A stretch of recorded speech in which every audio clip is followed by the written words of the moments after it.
ሰላም ጤና ይስጥልን ውድ የቻናላችን ተከታዮች እንዴት አላችሁ እያል ጊዮን ዩቲዩብ ቻናል በኦንላይን በማስተማር ላይ ይገኛል። የምናስተምረው አማርኛ፣ እንግሊዘኛ፣ ሂሳብ እና እንዲሁም ሌሎችን የትምህርት አይነቶች ሲሆን በየትኛውም ሀገር ሆናችሁ በኦንላይን መማር መከታተል የምትፈልጉ ታች ቪዲዮ ላይ ባስቀመጥነው ስልክ በኢሞ፣ በዋትስአፕ፣ በቴሌግራም ሃሎ ይበሉን፣ ይደውሉልን፣ መማር መከታተል ይችላሉ። ሰላም ውድ የቻናላችን ተከታታዮች እንዴት አላችሁ? በያላችሁበት ሰላማችሁ ይብዛ እያልን ለዚህ ቻናል አዲስ ለሆናችሁ ላይክ፣ ሼር፣ ሳብስክራይብ እያደረጋችሁ እያንዳንዱ ዛሬ የምናየው የቃላት ምስረታ ነው። ባለ ሁለት ሆሄ ወይም ደግሞ ባለ ሁለት ፊደል ቃላት ምስረታን ይሆናል የምናየው። በባለፈው ከመጀመሪያው እስከ ስምንተኛ ፊደሎች ውስብስብ ፊደላት የምንላቸውን ቪዲዮ ሰርተናል። ዛሬ ደግሞ በሁለት ፊደላት እንዴት አድርገን ቃላት መመስረት እንደምንችል ወይም ደግሞ ያነበብናቸውን ፊደሎችን በቀላሉ እንዴት አድርገን አገጣጥመን ማንበብ እንደምንችል ቅልል አድርገን በዚህ ቪዲዮ እናያለን ማለት ነው። በኦንላይን መማርና መከታተል ለምትፈልጉ ከታች ባለው ስልክ በቴሌግራም፣ በኢሞ፣ በዋትስአፕ እናንተ የምትጠቀሙበት ሶሻል ሚዲያ ምንም አይነት ጊዜና ሰዓት ሳይገድባችሁ መደወል መማር ትችላላችሁ ማለት ነው። እሺ እያንዳንዱን ስናይ ከመጀመሪያው ጀምረን ዛሬ የምናየው ባለ ሁለት ፊደል ወይም ደግሞ ባለ ሁለት ሆሄ ነው። እቺ ማናት? ሙ ናት። ሙ። እቺ ሉ። እሺ እንደ እያንዳንዳቸውን ድምጻቸውን ካወቅነው ወይም ደግሞ ቅጽላቸው ድረስ ካወቅነው ማንበብ በጣም ቀላል ነው ማለት ነው። በጣም ቀላል ነው። ይኸው ሙ ሉ። መሙ ወይም ደግሞ ለሉ ብለን ስናነብ የጠራነውን ስም ቀጥታ እዚህ ጋር የጠራንባትን ስም ከጠራን ቀጥታ ይነበባል ማለት ነው። ያው ሙሉ ሙሉ። ይቺስ ይቺ ደግሞ ከለቤት ሶስተኛ ፊደል ሊ ሊ። ይቺ ከቀቤት ስድስተኛ ፊደል ቅ ብለን ነው የምናነባት። ሊ ቅ ሊቅ ሊቅ። ይቺስ ደ ይቺ ም ደ ም። በአንድ ላይ ስናነበው ይሆናል ደ ደ። እሺ እቺስ እቺ ማነች? ቀ። እቺ ደግሞ እግራቸው አጠር የሚል የአራተኛ ፊደሎች ነው። አብዛኛው ፊደል እግራቸው አጠር የሚል አራተኛ ፊደል። ስለዚህ ከለቤት እቺ አራተኛ ፊደል ማን ብለን እናነባታለን? ላ። በአንድ ላይ ቀላ ቀላ ቀላ። እሺ ይቺስ ለ። ከለቤት የመጀመሪያ ፊደል። የመጀመሪያ ፊደሎች ቅጽል የላቸውም። ይቺ ደግሞ ከመቤት አራተኛ ፊደል ማ። ለ ማ ለማ ለማ። ይቺ ከበቤት ስድስተኛ ፊደል ናት ብ። ይቺ ደግሞ ከረቤት ስድስተኛ ፊደል ብ። ይቺ ር። በአንድ ላይ ብር ብር ብር። እሺ ይቺስ በ። ይቺ ግ። በአንድ ላይ በግ በግ በግ። እሺ ይቺስ በ። ይቺ ማናት ነው ያልነ? ይኸው እዚህ ጋር ነበናታል ላ። በአንድ ላይ ስናነበው በላ በላ በላ። እሺ ይቺስ ሰ። ከሰቤት የመጀመሪያ ምንም ቅጽል የሌላቸው የመጀመሪያ ፊደሎች ናቸው። ሁለተኛ ከጎን ሶስተኛ እግራቸው ሸፋፋ ብለን በያዝ ነው መሰረት ሰ። ይቺ ማ። በአንድ ላይ ምን ይሆናል? ሰማ ሰማ ሰማ። ይቺስ ይቺ ደግሞ ከለቤት ስድስተኛ ፊደል ል። ይቺ ብ። በአንድ ላይ ልብ ምን ይሆናል? ልብ። ይኸው ልብ ልብ። እሺ ይቺ በ። ይቺ ሬ። ከረቤት አምስተኛ ፊደል። ይኸው የአምስተኛ ፊደሎች እግራቸው ላይ ቀለበት አላቸው ማለት ነው። እግራቸው ላይ በቀኝ በኩል ምን አላቸው? ቀለበት አላቸው። ስለዚህ ይቺ ማናት? ረሩሪ ራ ሬ ብለን ስንሄድ በሬ በሬ በሬ። እሺ ይቺስ መ። ይቺ ከጠቤት እግራቸው የሚያጥር ስንተኛ ፊደሎች? አራተኛ ፊደሎች ጣ ጠ ጡ ቲ ጣ ስንል ጣ። ስለዚህ መጣ ምን ይሆናል? መጣ መጣ። እሺ ይቺስ ቀ እንቺ ማ በአንድ ላይ ስናነበው ምን ይሆናል? ቀማ ቀማ ቀማ ቀማ። እሺ ይቺስ ል ይቺ ክ በአንድ ላይ ምን ይሆናል? ልክ ልክ በአንድ ላይ ልክ ይሆናል ማለት ነው። ልክ። እሺ ይቺስ ይቺ ደግሞ ከደቤት በቀኝ በኩል እግራቸው የሚያጥር ሰባተኛ ፊደሎች ናቸው። ሁሉም ፊደል በቀኝ በኩል እግራቸው የሚያጥር ወይ ደግሞ ከላይ ቀለበት የሚኖራቸው ሰባተኛ ፊደሎች። ይኸው ይቺም ሰባተኛ ከረቤት፣ ይቺ ከደቤት ሰባተኛ በአንድ ላይ ስናነበው ማናት? ዶ። ይቺ ሮ በአንድ ላይ ስናነበው ዶሮ ዶሮ። ይቺስ ሰ ይቺ ው በአንድ ላይ ስናነበው ምን ይሆናል? ሰው ሰው ሰው። እሺ ይቺስ ላ ይቺ ም በአንድ ላይ ስናነበው ላ ም ምን ይሆናል? ላ ላ።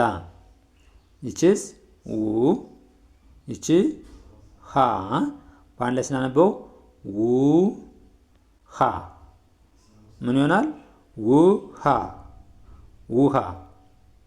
እሺ ይቺስ ከቀቤት ስድስተኛ ፊደል ቅ ይቺ ል በአንድ ላይ ስናነበው ምን ይሆናል? ቅል ቅል ይሆናል ማለት ነው። ቅል። ይቺስ ደ ይቺ ግ በአንድ ላይ ምን ይሆናል? ደግ ደግ በአንድ ላይ ደግ። ፈጠን ብለን ስናነባቸው ሙሉ፣ ለማ፣ ሰማ፣ ቀማ፣ ላም፣ ሊቅ፣ ብር፣ ልብ፣ ልክ፣ ውሃ በቀላሉ እንዲያገን ማንበብ እንችላለን ማለት ነው። ስለዚህ እንደዚህ እያደረግን እየጻፍን እያነበብን መለማመድ አንደኛ የእጅ ጽሑፍ እንለምዳለን፣ ሁለተኛ ደግሞ ስንጽፋቸው ባጭሩ እንድንይዛቸው ያደርገናል ማለት ነው። በኦንላይን መማርና መከታተል ለምትፈልጉ ደግሞ ከታች ባለው ስልክ በቴሌግራም፣ በኢሞ፣ በዋትስአፕ ደውሉልን። እንዲሁም ከሀገር ውስጥም ሆነ ከሀገር ውጭ ናችሁ ህፃናትን ማስተማር የምትፈልጉ ሀይበሉን ደውሉልን። በአጭር ጊዜ አቀላጥፈው እንዲያነቡ እንዲጽፉ እናስተምራቸዋለን ማለት ነው። እሺ እዚህ ጋር ስናይ ደግሞ እቺ ማናት? ሹ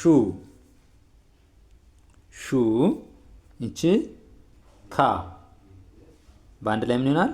ሹካ ሹካ ሹካ። እሺ እቺስ ወ እቺ ር ወር ወር ወር። እሺ ይቺ ሞ የመቤት መጨረሻዋ ማለት ነው። ሞ ይቺ ከለቤት አራተኛዋ ላ በአንድ ላይ ሞላ ሞላ። እሺ ይቺስ ካ ይቺ ፌ ከፈቤት አምስተኛ በአንድ ላይ ካፌ ካፌ ካፌ።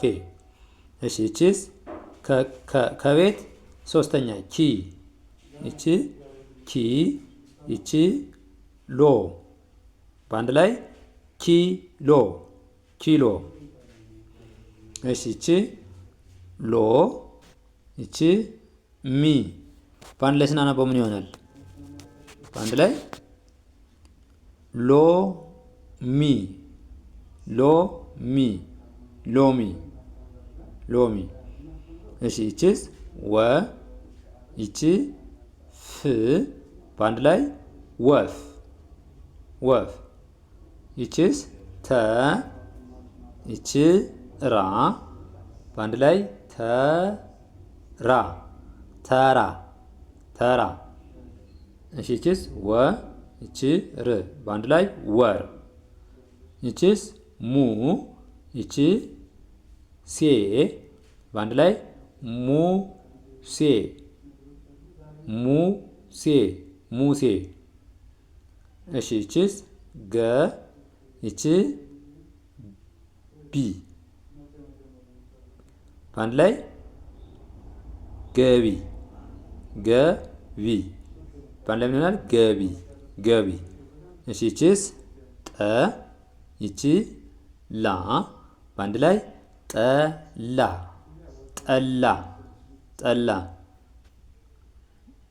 እሺ ይቺስ ሞ ቺ ላ ሞላ። ይቺ ደግሞ ሴ ይቺ ት በአንድ ላይ ሴት ሴት ሴት ብለን እናነባዋለን። ይቺስ ሾ ይቺ ህ በአንድ ላይ ምን ይሆናል? ሾህ ሾህ ሾህ። ይቺስ ሾ ይቺ ላ በአንድ ላይ ሾላ ሾላ ምን ይሆናል? ሾላ ሾላ። እሺ ይቺስ ካ ይቺ ፌ በአንድ ላይ ምን ይሆናል? ካፌ ካፌ። ይቺስ ሳ ይቺ ር በአንድ ላይ ሳር ሳር ሳር። ይቺስ ቡ ይቺ ና በአንድ ላይ ቡና ቡና ቡና።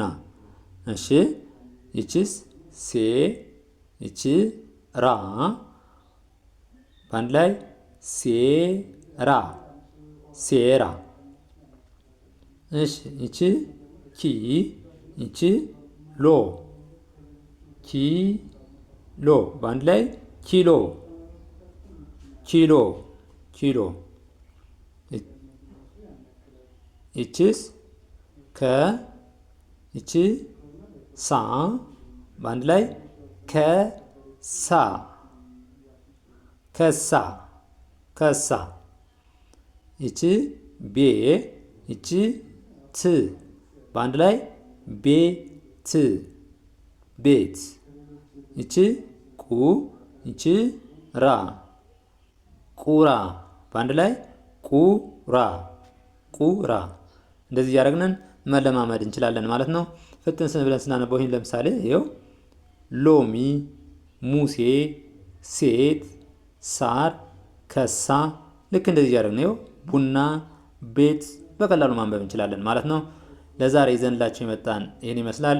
በኦንላይን መማርና መከታተል ለምትፈልጉ ከታች ባለው ስልክ በቴሌግራም በኢሞ በዋትስአፕ እንዲሁም እናንተ የምትጠቀሙበት ማንኛውም ሶሻል ሚዲያ የእናንተን ጊዜና ሰዓት በማይጋፋ መልኩ በአጭር ጊዜ አቀላጥፋችሁ ማንበብ መጻፍን እናስተምራችኋለን ማለት ነው። በሌላ ቪዲዮ እስከምንገናኝ መልካም ጊዜ፣ ሰናይ ቆይታ ይሁንላችሁ።